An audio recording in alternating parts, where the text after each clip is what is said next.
Hola iglesia, ¿cómo están? Hola, amada iglesia, espero que todos estén bien, igual que nosotros, en casa en cuarentena. Queremos invitarles a que tengamos un tiempo de alabanza, así que vamos a comenzar este tiempo orando juntos, ¿sí? Señor, queremos darte gracias, Padre, por este nuevo día, por esta nueva oportunidad de reunirnos, Señor, a través de este medio digital. Permítenos, Padre, poder alabarte, poder glorificarte y darte gracias por quien eres, Señor. Permítenos y recibe nuestra alabanza, recibe la gloria que te damos, Señor, esta mañana. Definitivamente tú eres un Dios que vela por nuestras necesidades emocionales y vela por nuestras necesidades espirituales y materiales, Señor. Y te damos gracias por eso. Y también aprovechamos para pedirte, Señor, para que todas aquellas personas que están pasando necesidad puedan recibir el pan diario, puedan recibir ayuda, Señor. Intercedemos por ellos, Señor, y te damos gracias porque definitivamente vale la pena alabarte, vale la pena glorificarte, vale la pena cantarte. Y sobre todo, Señor, vale la pena obedecerte. En tu nombre, Jesús. Amén.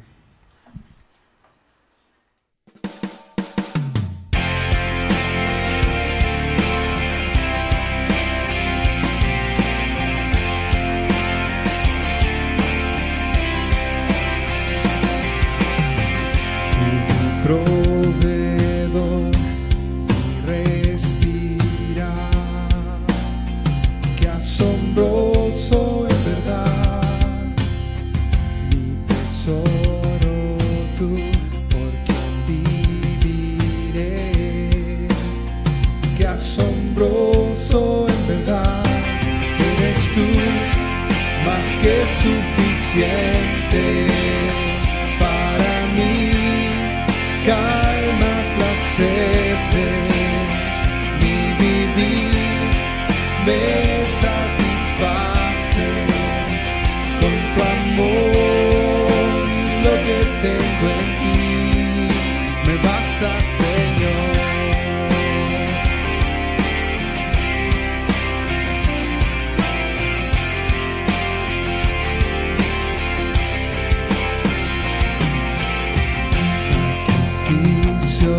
Tú de gran valor, qué asombroso en verdad, Rey que volverás, eres todo en mí, qué asombroso en verdad, eres tú más que suficiente para mí. De mi vivir, me satisfaces con tu amor y lo que tengo en ti. Nada quiero más, nada anhelo yo. Tú eres todo, Señor, para mí, más de lo que sé y lo que puedo ver. Eres todo, Señor, para mí. Nada anhelo más, nada anhelo yo. Tú eres todo, Señor, para mí, más de lo que sé y lo que puedo ver. Todo, Señor, eres tú más que suficiente para mí. Calmas la sed de mi vivir, me satisfaces con tu amor y lo que tengo en ti me basta, Señor. Y lo que tengo en ti me basta, Señor. Y lo que tengo en ti me basta, Señor. Una vez más. Eres tú más que suficiente para mí. Calmas la sed de mi vivir, me satisfaces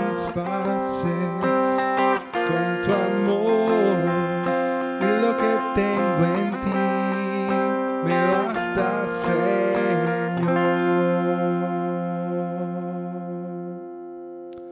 Amén.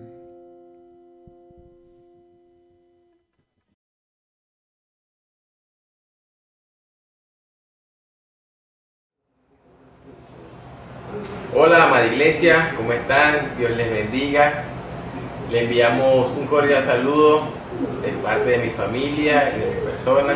Esperamos que estén bien, el Señor les haya guardado y les haya sostenido este tiempo. De verdad que, bueno, es un privilegio para mí poder compartir hoy con ustedes este mensaje. Estoy muy agradecido con Dios por eso. Y bueno, quiero, antes de iniciar, poner en las manos de Dios este tiempo. Así que les voy a pedir que tomemos un tiempo para orar. Amado Dios, quiero darte gracias, Padre, por este día, por regalarnos un día más de vida, por cuidarnos, por guardarnos, por sostenernos. Quiero en esta hora poner en tus manos, Señor, este mensaje, que seas tú hoy hablando a nuestras vidas, a nuestro corazón. Padre, llénanos de tu Espíritu Santo, Señor. Haznos sensibles a ti y a tu palabra, que podamos recibirla con humildad y poder aplicarla a nuestras vidas. En el nombre de Tomás de Jesús oramos. Amén. Bueno, en los últimos meses el mundo ha tenido que enfrentar circunstancias nunca antes vividas. La aparición de un virus que ha acabado con miles de vidas y que amenaza con terminar con muchas más. Las personas han sido sometidas a un periodo de aislamiento sin precedentes. Han sufrido la pérdida de familiares y seres queridos, han perdido sus empleos, han visto frustrados sus planes, han tenido que enfrentar una crisis económica y además de ser bombardeados día a día por noticias negativas. El resultado de todo esto es que muchos han caído en lo que podemos llamar una crisis. ¿Y cómo podemos definir una crisis? Como un conjunto de reacciones físicas, pensamientos y emociones que se presentan ante una situación que nos pone en peligro o que amenaza nuestra integridad. Muchos hoy están experimentando emociones incómodas, están siendo agobiados por la soledad, el miedo, la ansiedad, la frustración. Todas amenazan con derribarnos, con abatirnos. Y la verdad es que nadie está exento de esto. Yo pregunto, ¿cree usted que un creyente puede caer en una crisis como esta? Si es así, ¿cree usted que Dios puede restaurarle? Es lo que vamos a ver hoy a través de la vida de Elías. Pero antes de llegar a ese momento en que Elías entró en una crisis, vamos a ver un poco el antecedente de la vida de Elías. Elías, cuyo nombre significa Dios es el Señor, fue un profeta usado por Dios para confrontar al rey Acab, quien había hecho lo malo al apartarse de los mandamientos de Dios y casarse con Jezabel, una idólatra, que lo llevó a él también al culto y a la adoración de dioses falsos como Baal y Acera.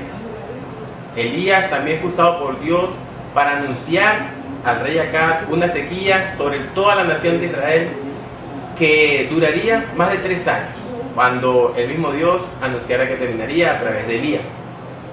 Durante ese tiempo de sequía, Dios sostuvo a Elías primero en un arroyo, alimentándolo a través de cuervos con carne y pan. Cuando ese arroyo se secó, Dios sostuvo a Elías a través de una viuda en una nación extranjera, alimentándolo por mucho tiempo a pesar de la gran escasez, pues por la obediencia de la viuda, Dios hizo que ni la harina ni el aceite escasearan, faltaran. Además de esto, tiempo después, el hijo de la viuda enferma y muere. Y Elías clama a Dios y Dios le responde devolviéndole la vida al joven. También podemos decir que Elías se enfrentó a 450 profetas de Baal en un duelo, una confrontación cuyo propósito era demostrar quién era el Dios verdadero. El duelo consistía en que los profetas presentarían un sacrificio a su Dios, y el Dios que respondiera con fuego consumiente este sacrificio sería el Dios verdadero. Como era de esperarse, Baal nunca apareció, pero el Señor respondió con fuego, que consumió el holocausto, la madera, las piedras, el polvo y hasta el agua que Elías había mandado a rociar en 3 oportunidades sobre el sacrificio. Sin duda, posteriormente Elías mandó a apresar a los profetas de Baal y los degolló a todos. Podemos ver claramente en estos antecedentes que Elías era un siervo que obedecía a Dios y que confiaba en Dios. Además podemos ver también que Dios cuidaba, sostenía y respaldaba a Elías en su ministerio.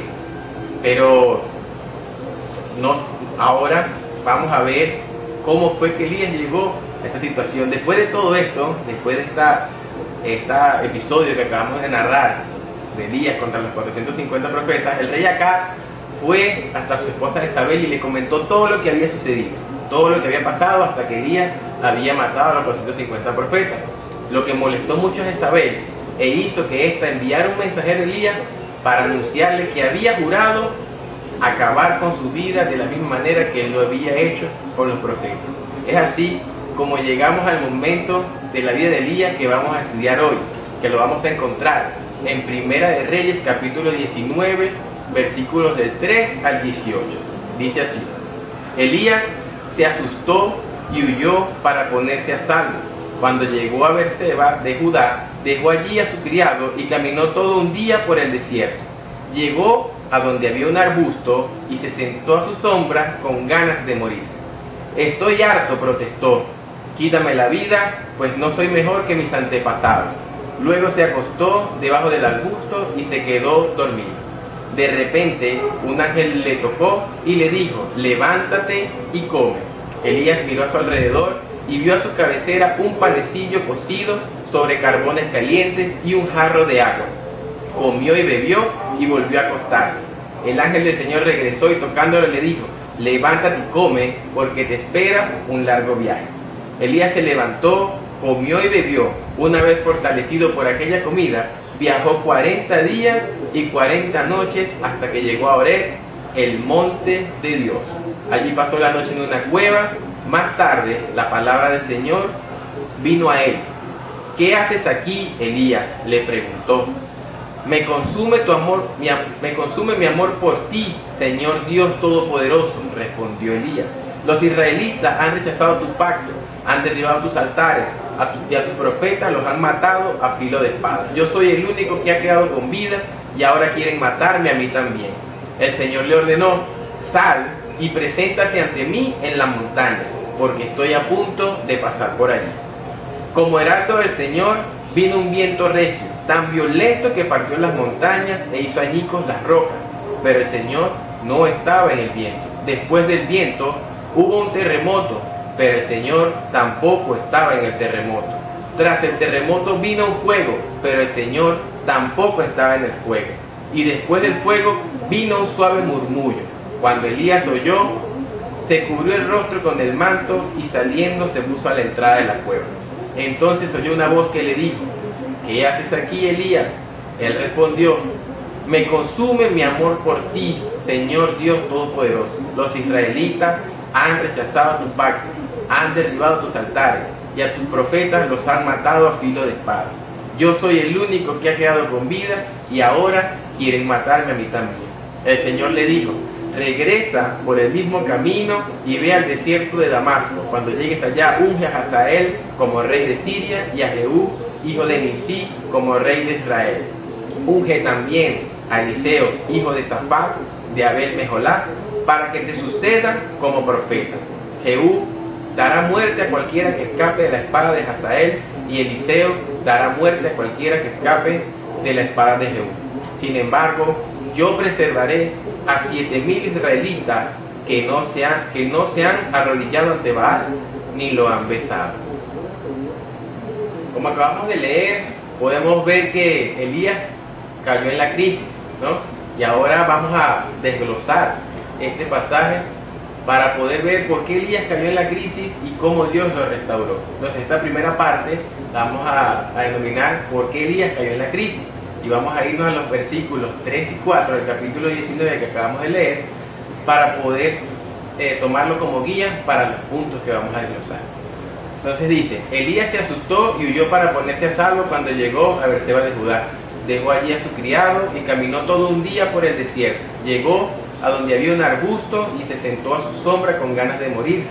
Estoy harto, Señor, protestó, quítame la vida, pues no soy mejor que mis antepasados. Entonces, como primer punto podemos decir que Elías cayó en la crisis porque enfocó su atención en el problema y no en Dios. Elías dejó que la amenaza que Jezabel le había hecho sobre su vida le hiciera desviar su mirada de Dios. Parece que aquel siervo fiel y obediente dejó que el problema le hiciera olvidar quién era su Dios y le hiciera olvidar también todo el cuidado, protección y respaldo que Dios le había dado. Elías trató de resolver las cosas él solo con su plan de huida, en lugar de buscar a Dios y confiar en su salvación. Sin dudar, puedo decir que Elías sintió que su problema era más grande que su Dios. Y yo pregunto, ¿ha sentido usted esto? Si hacemos esto, estaremos dando un paso directo hacia el abismo de la crisis, como Elías. Déjeme decirle algo, no importa qué tan grande crea usted que es su problema, debemos mantener nuestra mirada en Dios, que está por encima de todas las cosas, teniendo presente quién es Él. Así como lo expresa David en Primera de Crónicas, capítulo 29, versículo 11, cuando dice, tuyos son, Señor, la grandeza y el poder, la gloria, la victoria y la majestad. Tuyo es todo cuanto hay en el cielo y en la tierra, tuyo también es el reino. Tú estás por encima de todo. Como un segundo, lo siguiente que podemos ver en este pasaje que acabamos de leer, en estos dos versículos, es que Elías se dejó guiar por sus emociones en lugar de confiar en Dios.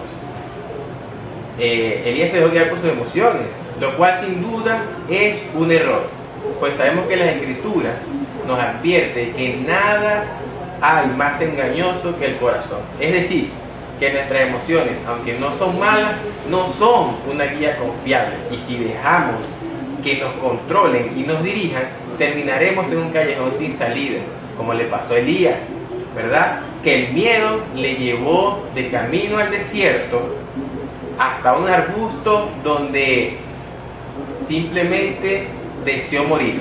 Aquel que había huido para que no lo mataran, ahora deseaba morir. Y yo pregunto nuevamente, ¿estás dejando que las emociones controlan y dirijan tu vida? Tengamos cuidado de cometer ese error. Por el contrario, no debemos dudar de la guía de nuestro Dios, sino seguir confiando en su bondad, en su cuidado, en su amor.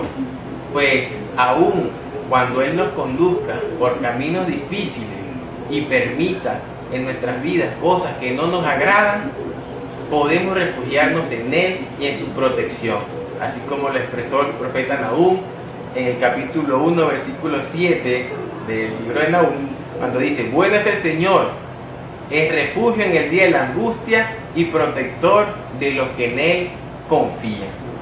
Y bueno, un tercer punto que podemos sacar de este pasaje que leímos es que Elías decidió enfrentar la crisis solo.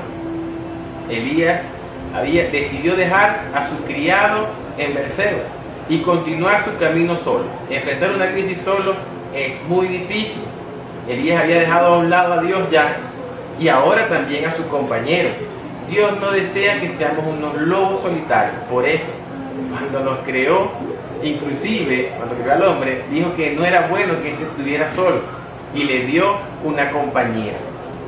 Dios, amigo, déjeme decirle, evite aislarse cuando esté enfrentando un problema, una situación difícil.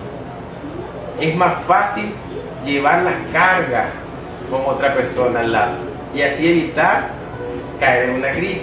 Pero si alguno cae, podemos tener presente lo que nos dice Eclesiastés en el capítulo 4, versículos 9, 10 y 12, cuando dice, más valen dos que uno, porque obtienen más fruto de su esfuerzo. Si cae el uno, si cae, uno levanta al otro. Hay del que cae y no tiene quien lo levante. Uno solo puede ser vencido, dos pueden resistir, La cuerda de 3 hilos no se rompe fácilmente. Tenga esto presente. Elías ha caído en la crisis. Y saben, Dios conoce nuestra incapacidad para salir de ella sola. Pero no nos dejará ahí.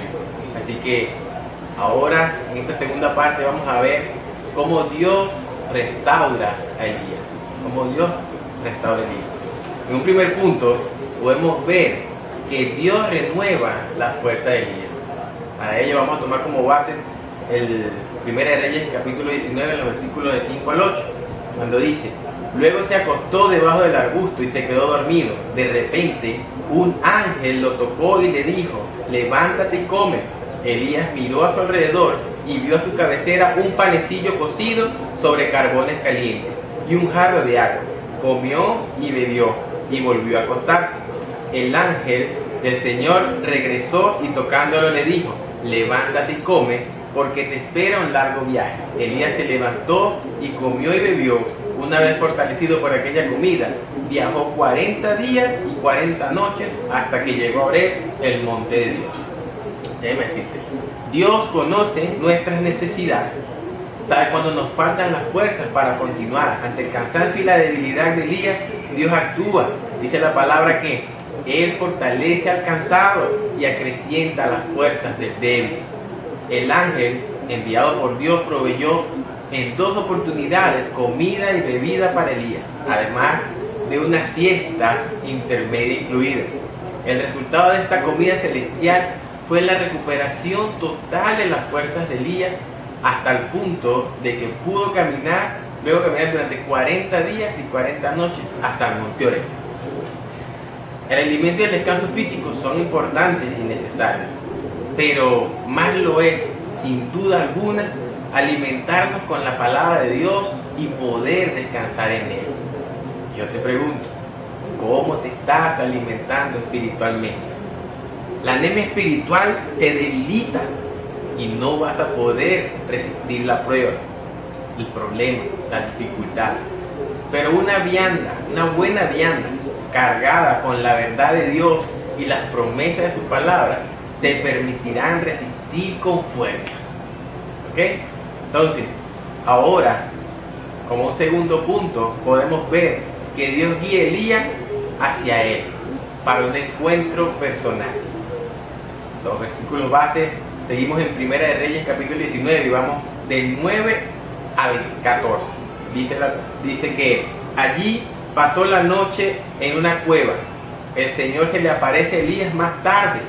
La palabra del Señor vino a él. ¿Qué haces aquí, Elías?, le preguntó. Me consume mi amor por ti, Señor Dios Todopoderoso, respondió él. Los israelitas han rechazado tu pacto, han derribado tus altares y a tus profetas los han matado a filo de espada. Yo soy el único que ha quedado con vida y ahora quieren matarme a mí también. El Señor le ordenó: sal y preséntate ante mí en la montaña, porque estoy a punto de pasar por allí. Como heraldo del Señor vino un viento recio, tan violento que partió las montañas e hizo añicos las rocas. Pero el Señor no estaba en el viento. Después hubo un terremoto, pero el Señor tampoco estaba en el terremoto. Tras el terremoto vino un fuego, pero el Señor tampoco estaba en el fuego. Y después del fuego vino un suave murmullo. Cuando Elías lo oyó, se cubrió el rostro con el manto y salió. Y saliendo, se puso en la entrada de la cueva. Entonces oyó una voz que le dijo: ¿qué haces aquí, Elías? Y él respondió: me consume mi amor por ti, Señor Dios Todopoderoso. Los israelitas han rechazado tu pacto, han derribado tus altares y a tus profetas los han matado a filo de espada. Yo soy el único que he quedado con vida y ahora quieren matarme a mí también. Recuperadas las fuerzas, el ángel le dice a Elías que tiene un largo camino por recorrer. Aquí el Señor le estaba dando a entender que no había terminado con él todavía, ¿no? Pidiéndole un cambio de actitud, parece guiarlo a dónde debía ir: al monte Horeb, al monte de Dios, el mismo donde Dios se reveló a Moisés. Dios lo atrajo hacia él. El viaje duró 40 días y 40 noches por el desierto. Esto nos hace pensar que la restauración requiere tiempo y también pasar por un proceso que puede ser duro. Dios estaba tratando con Elías, definitivamente. llevándolo a depender de su sustento y a confiar en el cuidado de su vida. Y este es el método de Dios. Tarde o temprano todos tendremos que atravesar el desierto. Al llegar al monte, Elías se metió en una cueva. Parece que no había salido de su estado de crisis todavía, por lo que Dios continúa su obra restauradora preguntándole: ¿qué haces aquí, Elías? Es obvio que Dios sabía por qué Elías estaba ahí, pero él quería que el profeta se examinara y que pudiera abrir su corazón a él, algo que no había hecho hasta ahora. Había sido restaurado físicamente ya, pero no emocionalmente. Entonces el profeta le expresa a Dios la desilusión, la frustración, la soledad y el miedo que sentía. Déjeme decirle algo: Dios conoce cómo nos sentimos y todo lo que podemos estar viviendo, pero Él desea que nosotros podamos acudir a Él constantemente en oración y derramemos nuestro corazón, como lo podemos leer en Filipenses 4, 6, 7, que nos dice: no se inquieten por nada, más bien en toda ocasión, con oración y ruego, presenten sus peticiones a Dios y denle gracias, y la paz de Dios, que sobrepasa todo entendimiento, cuidará sus corazones y sus pensamientos en Cristo Jesús. Derrame su corazón delante de Dios. ¿Cómo se siente? Dios está ahí para escucharlo, está esperando. Entonces, aunque en la respuesta que Elías le expresó a Dios, como leímos en los pasajes anteriores, el primer pasaje que sirven de base para este punto, Dios le dice: he sentido un vivo celo por el Dios de los ejércitos. Pero la verdad es que parecía no conocer a ese Dios de los ejércitos. Es por eso que ahora Dios le pide que salga de la cueva para revelar su presencia a él. E inmediatamente a esto se presentan tres manifestaciones poderosas: un viento recio, un viento fuerte, un terremoto y un fuego. Eventos que anuncian la presencia del Dios Todopoderoso. La palabra dice como un heraldo, como un mensajero que anuncia la llegada del Dios Todopoderoso. Pero Dios no estaba en ninguno de ellos. Esta vez Dios se presenta como un suave murmullo. Ahora Dios se revela a Elías como la calma en medio de la tormenta. Y él lo reconoce, cubre su rostro y va a su encuentro. Muchas veces nosotros en tiempo de crisis buscamos a Dios en grandes señales, en grandes manifestaciones, y nos perdemos el privilegio de encontrarnos con ese Dios de paz, con ese Dios de calma en medio de la tormenta, que se muestra a través de un suave murmullo. Debemos ser sensibles, apartarnos de todo ese ruido de las circunstancias y los problemas que puedan estar generando, y ponernos atentos a ese suave murmullo de Dios. Como tercer punto, ahora podemos ver que Dios le da nuevamente un propósito a Elías. El versículo base es el 15 del capítulo 19 de 1 Reyes, que nos dice: el Señor le dijo: regresa por el mismo camino y ve al desierto de Damasco. Cuando llegues allá, unge a Hazael como rey de Siria y a Jehú como hijo de Nisí como rey de Israel. Unge también a Eliseo, hijo de Safat de Abel Meholá, para que te suceda como profeta. Nuestro Dios es un Dios de segundas oportunidades. Dios es consciente de que tenemos debilidades y podemos fallarle. Elías se había desmoralizado, había expresado que no era mejor que sus padres, sentía que ya no era digno de servirle o de ser usado por Dios. Había perdido su propósito, pero Dios, lejos de etiquetarlo, lejos de criticarlo, lejos de excluirlo, le da una nueva misión que cumplir, un nuevo propósito, una nueva oportunidad para demostrar su amor y fidelidad a través de la obediencia a su voluntad. Aquí podemos ver definitivamente ese Dios de misericordia y de gracia en que nosotros creemos. Quizás usted sienta que ha fallado a su llamado, que se ha dejado arrastrar a esta crisis, que no es digno, que ha pecado. Pero déjame decirte, Él te escogió y no ha terminado contigo. Podemos traer a nuestra memoria ahora cómo Jesús pudo restaurar a Pedro después de haberle negado 3 veces. Recordemos ese episodio. Es maravilloso saber que tenemos un Dios de segundas oportunidades. Como cuarto punto podemos ver que luego Dios le revela sus planes a Elías. El versículo 17 nos dice: Jehú dará muerte a cualquiera que escape de la espada de Hazael, y Eliseo dará muerte a cualquiera que escape de la espada de Jehú. Elías estaba frustrado. Parecía que todo el esfuerzo que había hecho era en vano.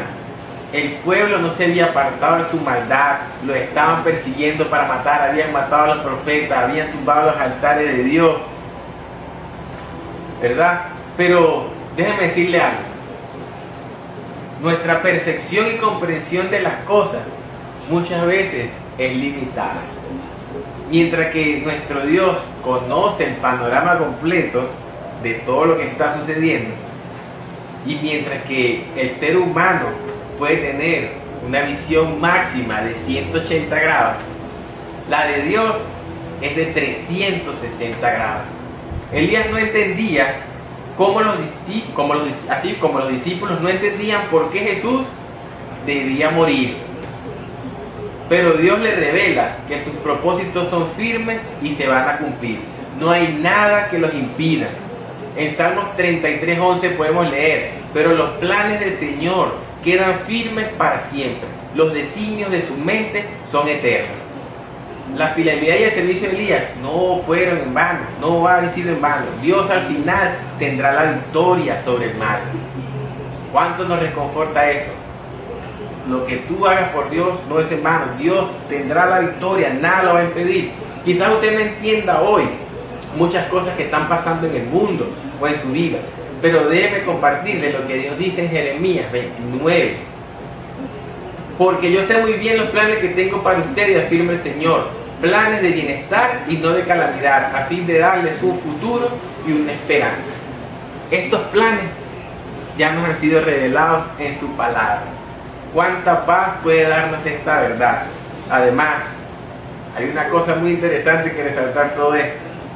Elías no podía ver ni saber. Lo interesante es que aquel que querían matar y el mismo que deseaba morir no experimentó la muerte, sino que subió al cielo en un carro de fuego. Así que confiemos en nuestro Dios. Sus planes están revelados en su palabra y se van a cumplir. Que eso sea nuestra esperanza. Como quinto y último punto de esta segunda parte, podemos ver que Dios lo hace ver que no está solo. El versículo 18 dice: sin embargo, yo preservaré a 7,000 israelitas que no se han arrodillado ante Baal ni lo han besado. Ahora Dios trata ese sentimiento equivocado de soledad que Elías tenía. En realidad él nunca estuvo solo. Dios siempre estuvo ahí con él. Dios siempre lo estuvo acompañando. Dios siempre lo estuvo respaldando, sosteniendo, cuidando, ¿verdad? Ante toda la crisis, Elías también había tenido a su lado a su criado, a su compañero. Y cuando estuvo solo debajo del enebro, Dios le envió un ángel antes de traerlo a su presencia en el monte Oreb. Ahora Dios le dice: hay 7,000 hombres que no han doblado rodillas ante Baal. Muchas veces nosotros sentimos que somos los únicos que estamos atravesando situaciones difíciles, que no hay nadie que pueda entendernos, no hay nadie que pueda ayudarnos, ¿saben? No olvidemos que somos parte de un cuerpo donde debemos ayudarnos, apoyarnos los unos a los otros, y que el Señor ha prometido estar con nosotros hasta el fin de nuestros días. No tienes por qué enfrentar tus problemas solo. Para concluir, quiero animarte, quiero recordarte que tenemos un Dios todopoderoso, un Dios que es bueno, un Dios que nos ama, un Dios que nos cuida, un Dios que conoce nuestras necesidades, nuestros problemas. No permitas que ningún problema, adversidad pueda desviar tu mirada de ese Dios grande, de ese Dios que está por encima de todo. El mantener nuestra mirada en Él, el confiar en Él, es lo que va a permitirnos resistir el caer en una crisis. Quiero también recordarte que si hoy estás atravesando una crisis, Ese Dios quiere y desea restaurar, quiere levantarte, quiere renovar tu fuerza, quiere devolverte tu propósito, quiere que te levantes y le sirvas en medio de la adversidad, en medio de la dificultad, porque ahí Él será glorificado. Así que, bueno, vamos a orar para darle gracias a Dios por este tiempo que hemos podido compartir y entregarle pues nuestra vida. Sí, Señor, Padre amado, queremos darte gracias por tu palabra, Señor, que es viva, que es eficaz, que penetra, Señor, hasta lo más profundo de nuestro corazón. Queremos hoy, Señor, darte gracias y alabarte, porque tú eres un Dios grande, un Dios todopoderoso, un Dios bueno, un Dios misericordioso. Gracias porque tú no te apartas nunca de nosotros, tú has prometido estar con nosotros hasta el fin del mundo, Señor, y creemos eso, Señor. Creemos que tú estás con nosotros, Padre. No permitas, Señor, que nada ni nadie aparte ni desvíe nuestra mirada de ti, Señor. Renueva nuestras fuerzas, Padre. Danos ese propósito, Señor. Ayúdanos a cumplir, que tú llénanos de tu Santo Espíritu. Llénanos de esa fe, de esa valentía que tú nos puedes dar, Señor. Oramos a ti en el nombre de tu amado Hijo Jesús. Amén.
sustento,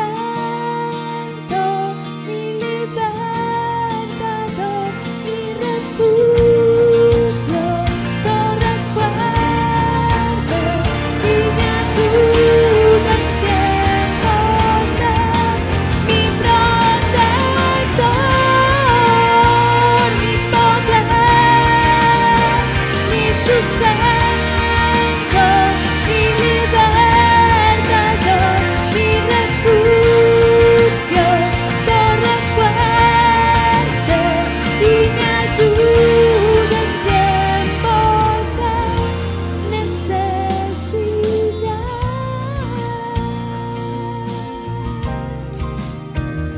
Gracias, Señor, porque tú eres nuestra ayuda en tiempos de necesidad. En tiempos de angustia buscamos de ti, Señor, y tú estás con nosotros siempre. Gracias por ser ese Dios poderoso que nos liberta y nuestra torre fuerte. Gracias, Señor.